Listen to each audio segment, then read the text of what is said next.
Hello guys, welcome to my YouTube channel. आज हम हिंदी व्याकरण है वो कवर अप करेंगे।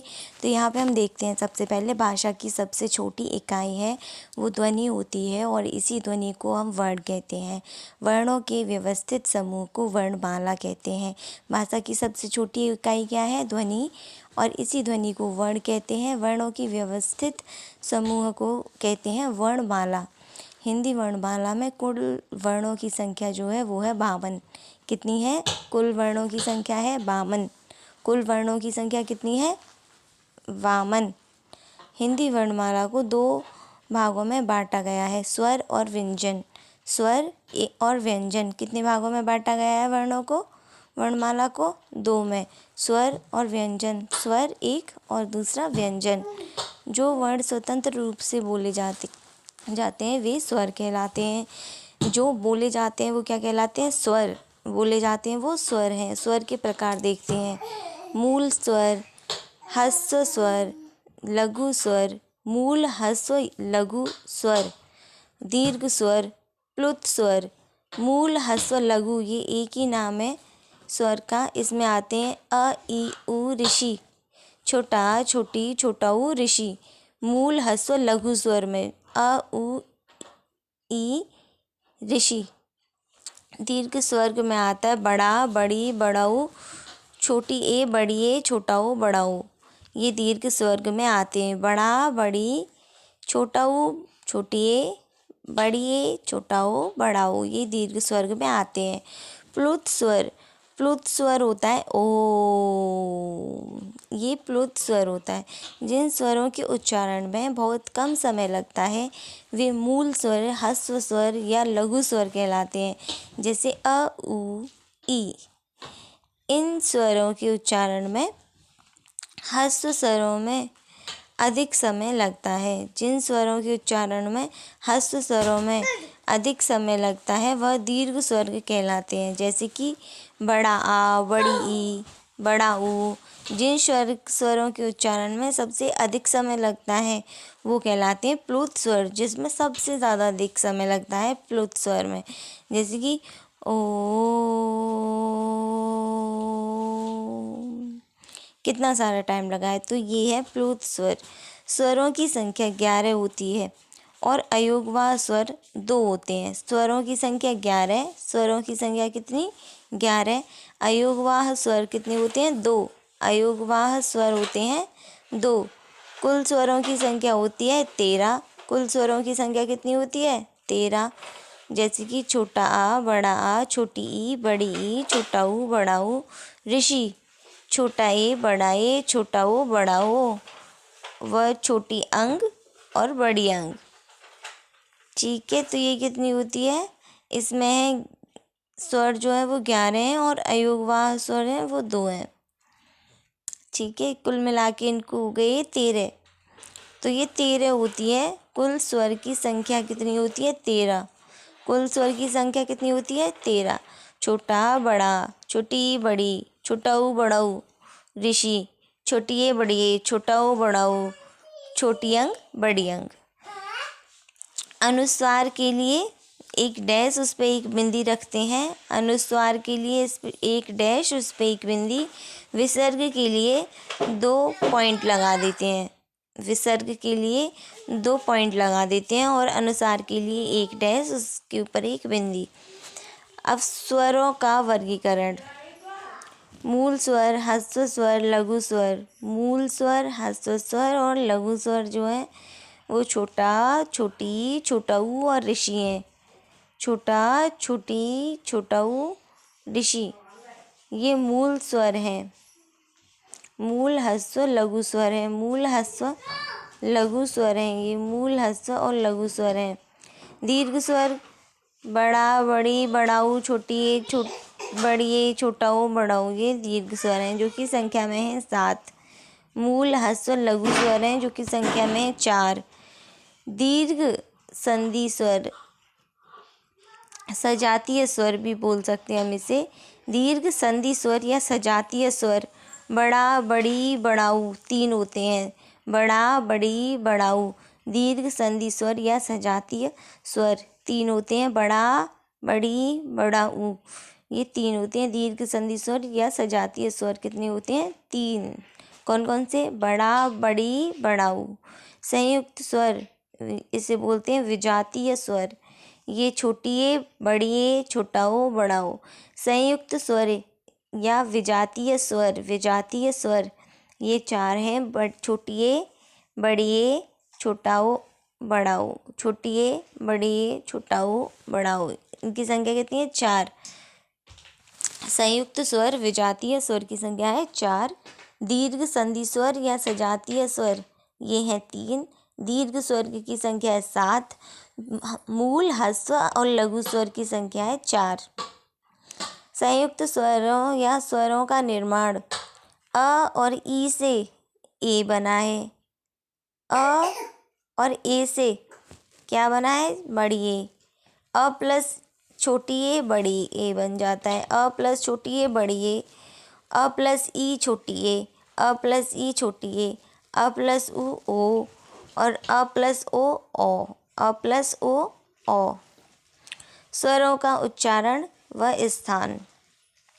ठीक है, स्वरों का उच्चारण स्थान देखते हैं। कंठ स्वर से छोटा बड़ा बोला जाता है। कंठ स्वर से तालव्य स्वर से बोला जाता है छोटी बड़ी।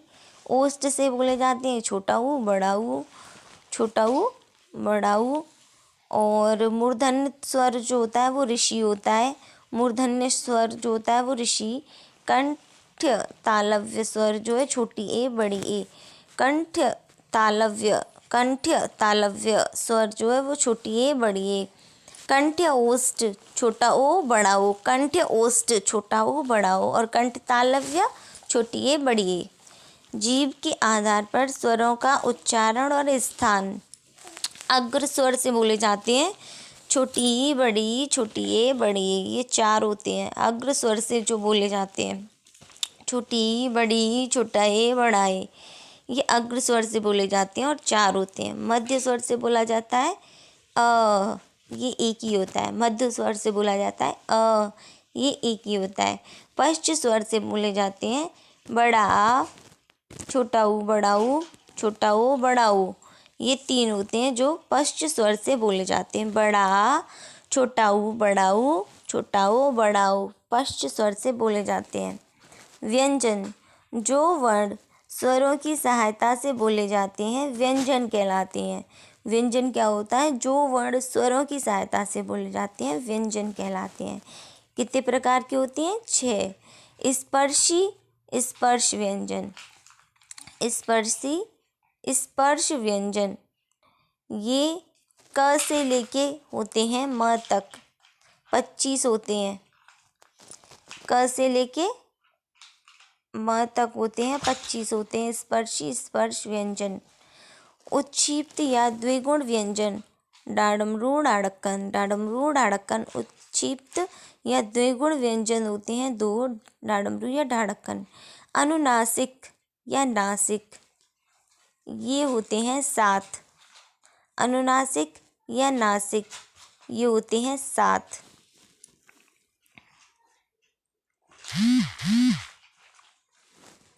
प्रत्येक वर्ण का 5वां वर्ण होता है अनुनासिक।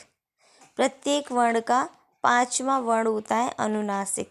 ठीक है, डाडक्कन, तीपणा और अणा खाली, नानल, मामच्छी ये सब अनुनासिक या नासिक ये प्रत्येक वर्ण का 5वां वर्ण होता है अनुनासिक, नासिक। अंतस्थ व्यंजन। अंतस्थ व्यंजन होता है य, र, ल, व। ये कितने होते हैं? 4। और अनुनासिक और नासिक कितने होते हैं? ये होते हैं 7। उत्क्षिप्त या द्विगुण व्यंजन कितने होते हैं? ये होते हैं 2। स्पर्शी स्पर्श व्यंजन कितने होते हैं? ये होते हैं 25। ऊष्म व्यंजन या संघर्षी व्यंजन श, स, ल, ह ये होते हैं ऊष्म व्यंजन या संघर्षी व्यंजन। इसको श, स, ल, ह बोलेंगे। ये 4 होते हैं ऊष्म व्यंजन या संघर्षी व्यंजन। संयुक्त व्यंजन क्षत्रज्ञ, क्षत्रज्ञ, क्षत्रज्ञ ये कितने होते हैं? 4 संयुक्त व्यंजन। अब देखते हैं वर्ग तालिका। क से बोला जाता है क, ख, ग, घ।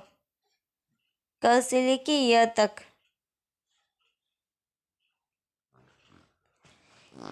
क से लेके य तक बोले जाते हैं स्पर्शी व्यंजन। अनुनासिक व्यंजन होते हैं डाडमरू, तीपणा, अणाखाली, नानल, मामच्छी। क वाली लाइन जो है वो बोली जाती है कंठ व्यंजन, कंठ से। क वाली लाइन वो जो होती है वो बोली जाती है कंठ व्यंजन, जो कि कंठ से बोली जाती है। च वाली लाइन है च, छ, ज, झ, तीपणा, ये बोली जाती है तालव्य से। किससे? तालव्य से। ट, ठ, ड, ढ़, ण, ये मूर्धन्य व्यंजन है। कैसे हैं? मूर्धन्य व्यंजन। ट वाली मूर्धन्य, च वाली तालव्य और क वाली कंठ व्यंजन। त वाली लाइन है दंत्य व्यंजन। त, थ, द, ध, न, त, थ, द, ध, न, ये त वाली वर्ग है दंत्य व्यंजन। प वर्ग, प वर्ग है ओष्ठ से, ओष्ठ वाली लाइन है ये प वर्ग। अल्प प्राण, प्रत्येक वर्ग का 1, 3 या 5वां वर्ण अल्प प्राण कहलाता है। 1, 3 या 5वां वर्ण अल्प प्राण कहता है। प्रत्येक वर्ग का 1, 3 या 5वां वर्ण अल्प प्राण। और महाप्राण जो होता है वो 2 और 4, प्रत्येक वर्ग का 2 और 4 वर्ण महाप्राण कहलाता है। महाप्राण 2 और 4 वर्ण कहलाता है। मगोर, मघोर प्रत्येक वर्ग का 1 एवं दूसरावां वर्ण अघोष वर्ण कहलाता है। अघोष, अघोष जो होता है प्रत्येक वर्ण का 1 पहला और दूसरा वर्ण अघोष वर्ण कहलाता है। और सघोष जो होता है प्रत्येक वर्ण का तीसरा, चौथा, पांचवा वर्ण सघोष वर्ण कहलाता है। तीसरा, चौथा और पांचवा, तीसरा, चौथा और पांचवा सघोष। और अघोष जो होता है वो पहला और दूसरा होता है, पहला और दूसरा। अंत्यस्थ व्यंजन य, र, ल, व अल्पप्राण सघोष। अंत्यस्थ व्यंजन जो होते हैं वो होते हैं य, र, ल, व, ये अल्पप्राण या सघोष भी कहलाते हैं, अल्पप्राण या सघोष भी कहलाते हैं। अर्ध स्वर जो होता है वो य और व में होता है अर्ध स्वर। पार्श्विक स्वर व्यंजन ये होता है ल। पार्श्विक व्यंजन, पार्श्विक व्यंजन ये ल है। पार्श्विक व्यंजन लुंठित व्यंजन र है। लुंठित व्यंजन है र। ऊष्म संघर्षी व्यंजन है श, स, स, ह, जिनमें श, स, स महाप्राण अघोष तथा ह महाप्राण सघोष होता है। संयुक्त व्यंजन छ, त्र, ज्ञ, श्र संयुक्त व्यंजन होते हैं। छ, त्र, ज्ञ, श्र संयुक्त व्यंजन होते हैं। संयुक्त व्यंजन का निर्माण क और सासठ कोण से होता है श, क्षत्रिय। त और र से होता है त्र। ज और तीपणा से होता है ज्ञ। श और र से होता है श्र। शासीटी और र से होता है श्र। वर्णमाला एवं एक नज़र में स्वरों की संख्या इसमें 11, अयोगवा स्वर है 2, कुल स्वरों की संख्या 13, स्पर्शी व्यंजनों की संख्या 25, द्विगुण व्यंजन की संख्या 2, अंत्यस्थ व्यंजन की संख्या 4, ऊष्म व्यंजन की संख्या 4, संयुक्त व्यंजन की संख्या 4, कुल वर्णों की संख्या 52। ये वर्णमाला हमने एक नज़र में देख ली। संधि का अध्ययन 2 वर्णों के मेल से होने वाले परिवर्तन को क्या कहते हैं? संधि। जैसे कि विद्या प्लस अर्थी तो क्या बन जाएगा? विद्यार्थी। शिक्षा प्लस अर्थी तो शिक्षार्थी। संधि के प्रकार या भेद ये 3 प्रकार की होती हैं। स्वर, व्यंजन, विसर्ग। स्वर, व्यंजन, विसर्ग ये संधि होती हैं 3 प्रकार की। स्वर के बाद स्वर अर्थात दो स्वरों के मेल से होने वाले परिवर्तन को ही स्वर संधि कहते हैं। स्वर अर्थात दो स्वर के मेल से होने वाले परिवर्तन को स्वर संधि कहते हैं। स्वर संधि के प्रकार या भेद, ये 5 प्रकार की होती है स्वर संधि। दीर्घ, गुण वृद्धि, यण अयादि। 5 प्रकार की होती है। दीर्घ, गुण वृद्धि, यण अयादि। 5 प्रकार की होती है ये संधि। दीर्घ, गुण वृद्धि, यण अयादि। स्वर संधि कितने प्रकार की है? 5 प्रकार की। दीर्घ, गुण वृद्धि, यण अयादि। दीर्घ में होता है बड़ा, बड़ी, बड़ाऊ। गुण में छोटी, छोटाऊ, ऋषि। छोटी, छोटाऊ, ऋषि गुण में। मगर ये साथ हो भी सकते हैं। इसी के साथ मैं लेती हूँ यहीं विराम, और मेरे चैनल को प्लीज़ लाइक और सब्सक्राइब कीजिए और भी वीडियोज़ के लिए।